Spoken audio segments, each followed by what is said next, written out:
Resurrection Man number 9, written by Dan Abnett and Andy Lanning, art by Jesus Saiz and Andre Guinaldo.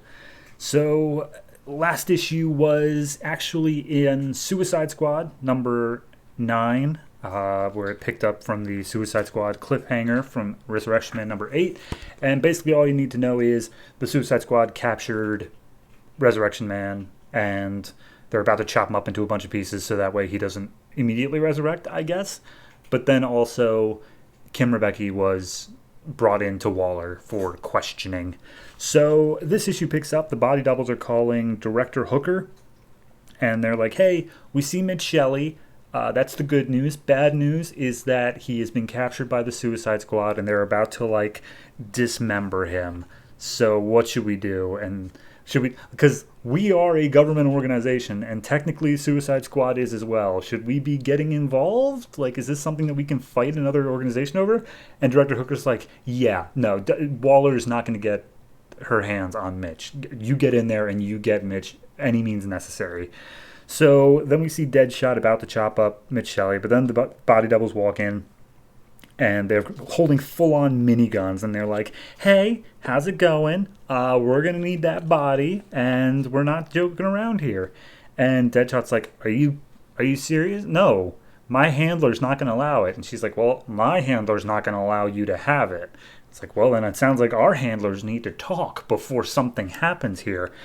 But then immediately Mitch wakes up and says, too late, and he comes back with metal alloy powers, so he's made of an amorphous metal, and he just starts moving his way through everybody here, including the body doubles, because they start firing on him once he literally rips off the gun of a tank. And as soon as they do that, he just grabs one of them and is just like, before I was killed, before I woke up in Arkham pretty much, you told me that you would help me. You lied. You're shooting me again. She's like, no, we still want to help you. We still want, but you're going around killing people. We thought you just went feral again. No, we're totally on your side. And he's like, I think you're still lying. So he throws them through the woods and just starts basically not really even making a run for it, but he goes back to the Suicide Squad. They're all being airlifted out by helicopter right now, and Deadshot's trying to be like, hey, this is getting, there's a turf war with some other government organization. We're getting evac on here now. And Waller's like, no, you bring me Mitch Shelley. That is your orders. And so Deadshot stays around for just an extra second, long enough for Mitch to catch Deadshot and, say, what did you do with Kim? Where is she? And he's like, why do you want to help her? She's the one who sold you out. And she's like, she didn't know what was going on at the time. Where is she? And he's like, you can hurt me all you want. I'm not going to tell you. And then Mitch just starts slowly encasing Deadshot's head in the metal. And then we cut away. So Waller calls to, first off, Waller's talking to Kim and saying all right, look, Shelley's coming. And then we just get a recap of how Waller knows that he was a total asshole when he lived his normal life. And now he's going to be arriving here because he knows that Kim is at this base. So what are we going to do about that? And basically, Director Hooker calls up Waller at that point and says, why are you messing with my operation? And Waller's like, we had no idea Mitch was there. We just ran into him by happenstance. And now we're bringing him in for you.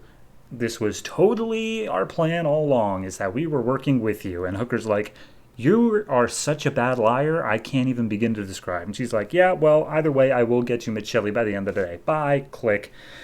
And so then the body doubles call up Hooker, tell him how Mitch Shelley got away on the helicopter and it's heading towards the Suicide Squad base. Hooker has the coordinates for that base, and he tells the body doubles, hey, just meet him there. Just go there and try to deal with him when he gets there. So helicopter lands, and the rest of the Suicide Squad's already there, including Light, who I thought died last issue, but she didn't.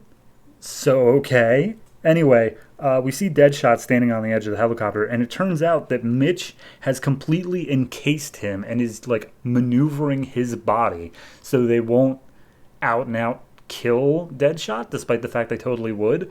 But regardless, he's moving Deadshot's body on his own. And he just starts plowing through the Suicide Squad who are standing in his way. Meanwhile, Kim's like, hey, why, if you want him in here, why are you putting up such a fight? Like, just let him in. And Waller explains, no, he thinks he's here to rescue you. Like, we have to make him think you're here against your will. We can't just let you just go out and do that. And she's like, well, hold on, I got a plan to get the both of us, like, we can get him calmed down and, like, everyone can be okay. So as he's punching his way through the Suicide Squad, we see that Kim actually comes out, and as soon as Mitch sees her, he detaches from Deadshot, which knocks him out slightly. And she explains, like, look, I managed to weasel my way out in all the confusion, but they were talking about a plan. They're going to use some crazy, like, magnet thing that's going to be able to kill you in your metal form. You have to turn out of your metal form, Mitch. And Mitch is like, okay, yeah, I can do that. And so he turns back into a person, and then immediately Waller just shoots him in the head. And she's like, all right, good job. Now, let's go ahead and do what we need to do. And Hooker gets a call from Waller saying, hey, sorry, turns out Mitch got away. Well, we won't interfere anymore. This is the last time you'll hear from Suicide Squad. Bye. And Hooker's like, God damn you, Waller. So we cut back over to Waller, and we see that the whole reason that she went through the trouble is that she actually cut off Mitch's hand and is using it to basically try to figure out his powers from that. So, yeah, that's the current state of his hand. However, when Mitch comes to, along with Kim, out in, like, the woods outside of the Suicide Squad base, because I guess they were just knocked out and dumped out there as part of the deal, Mitch, his new hand is already regrown, and he's like, why do I have a new hand? I can tell the skin is softer, and it's got a little scar around the wrist. And Kim's like, I don't know, and I don't know how we escaped, but I hope that you can learn to trust me, because I really, really want you to. And he's like, are you hitting on me? And she's like, yes, entirely, but I also want to help you. So, also one reveal is that Amanda Waller put a bomb in Kim's neck. That's kind of a last page reveal, but that happens. So I like it. I still like the Resurrection Man storyline. I feel like the whole Suicide Squad diversion was unnecessary.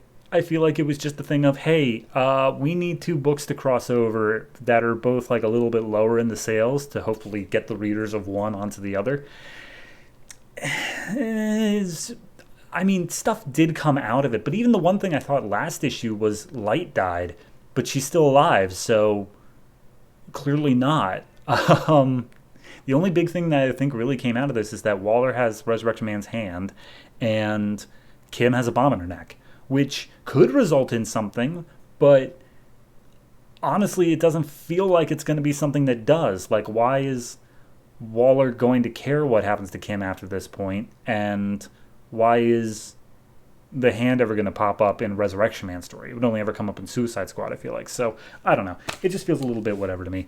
Overall, though, I am going to give this one I'll give it just a straight 7. It's not amazing, but it is, it's good. It's a good issue. It's fine the whole way through. Art is pretty good, and I like how Mitch uses his powers on Deadshot. So, yeah, fine issue all around. It's just not blowing my hair back with the concept, I guess.